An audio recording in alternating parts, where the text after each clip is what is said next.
and it is that imagining creates reality.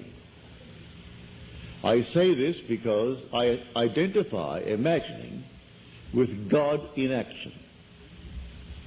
To me, man is all imagination, and God is man, and exists in us and we in him. The eternal body of man is the imagination, and that is God himself. If by God I mean the creator of the universe, the maker and the master of the whole vast universe, and I identify that creator with the human imagination, so I can give lip service to the statement, imagining creates reality. And yet if I'm observant in the course of a day, if I observe what I'm imagining, I would find unnumbered moments in my life, in 124 hours, or rather, the waking 18, where I am imagining things I do not wish to experience. If I really believed that imagining creates reality, I would be more careful, more concerned about what I'm imagining. If man would only look upon the world as a world of appearance, behind which the reality of imagining lay, he would find the truth. He would find God. Now there's a story told in the 17th chapter of the book of Acts. Now it's a story. Whether it was historically true or not, it doesn't really matter. It's trying to push a point to the fore. It is said that the men of Athens spent all day in the marketplace looking for a new idea, either telling one or hearing one. Then came upon the scene one called Paul, and they wondered, what has this babbler to say? What is his new idea? And he told them the idea of Jesus and the resurrection. And we are told the Epicureans and the Stoic philosophers mocked him and scoffed at him. Others said, we will hear more about this later. And he said to them, and this is all ironical, if you read it carefully, he said, O men of Athens, I see in every way you are very religious. For as I passed by, I observed the objects of your worship. Now, right away, that's irony. The objects of their worship. Then he said, I noticed this inscription over an altar, to an unknown God. What you therefore worship, unknown, I declare to you. Then he tells them of the only God, the God that created everything, and he's not a God afar off. He is indwelling. He is within every single being in the world, the God of the universe. Not made with hands. You wouldn't find him in a temple, in a church, in a cathedral, or the little objects of your worship that you make of man with your own hands and then worship him and call him Apollo. But here the God that I speak of is within everyone. That's the God of whom I speak. That's the God that raises from the dead. Well, they laughed and they mocked him. Then we are told he went on from Athens to Corinth. What he performed there, no one knows, whether Athens ever took him up, because they were the wise men. They were called the very learned men of the day.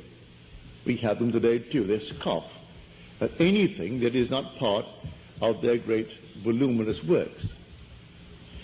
But I am telling you, if, as Paul said to the Athenians, if you would only feel after him, you'd find him.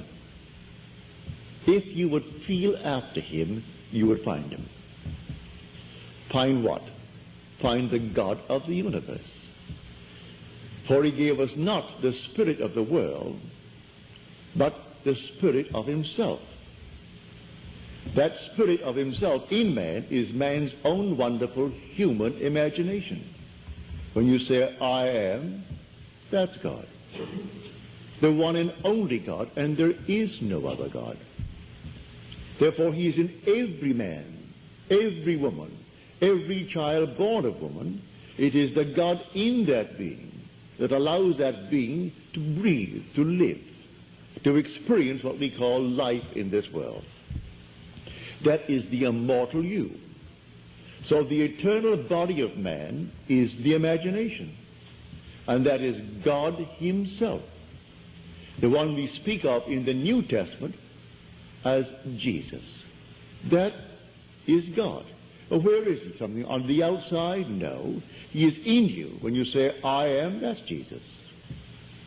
Now, the world is taught differently. Therefore, it comes as a shock when they hear it. They don't want to hear it. They will listen if they could simply improve their life in this world, get more money, do things that they want to do, and still hold on to this little object on the outside. So he spoke, I observe the objects of your worship. Well, man does that with what they call Jesus. They take their human hands, they make a mold of something, they call it Jesus, put it on a piece of wood, or put it on something else, stick it on the wall, and then cross themselves for good luck. There is the object of their worship, something they made themselves. The maker is greater than the thing made. No matter how wonderful it's made, certainly the artist is greater than his work. And so we make all these things and put it on the outside and then bow before it and worship. I tell you, your own wonderful human imagination is God. That's God. Now, if I would only observe this and keep it in mind, I should be able to put Paul to the test. He said, feel after him, and you'll find him. Blake said, imagination is spiritual sensation. Spiritual sensation. But how would I feel after him and find him? Well, first of all, he does all things, good, bad, or indifferent. And he waits on me just as indifferently and as swiftly when the will in me is evil as when it is good. Because he is a creative power. He kills, he makes alive. He wounds, he heals. All things are done by the one creative power. There isn't another God who is evil and one that is good, one that is altogether loving and one that is altogether hating. No, only one power. And that power is the human imagination. So, how will I then feel after him? What would the feeling be like if it were true? What true? That I am the man that I would like to be. What would the feeling be like? Test it. For all things are made by him, and without him was not anything made that was made. Well, now, if I dare to assume that I am now the man that I want to be, and I persist in that assumption, watching my mind morning, noon, and night, that anything that I find myself dwelling upon that is in conflict with that assumption, I ignore it. I put it aside.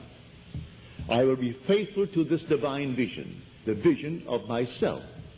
So anytime I catch myself daring to feel less than the thing that I'm feeling or trying to externalize in my world, I simply stop it and go back to that assumption that I am the man that I want to be. If I persist in it and it becomes a fact, then I've found him. I don't observe imagining as I do objects in space. I am the reality that is called imagining.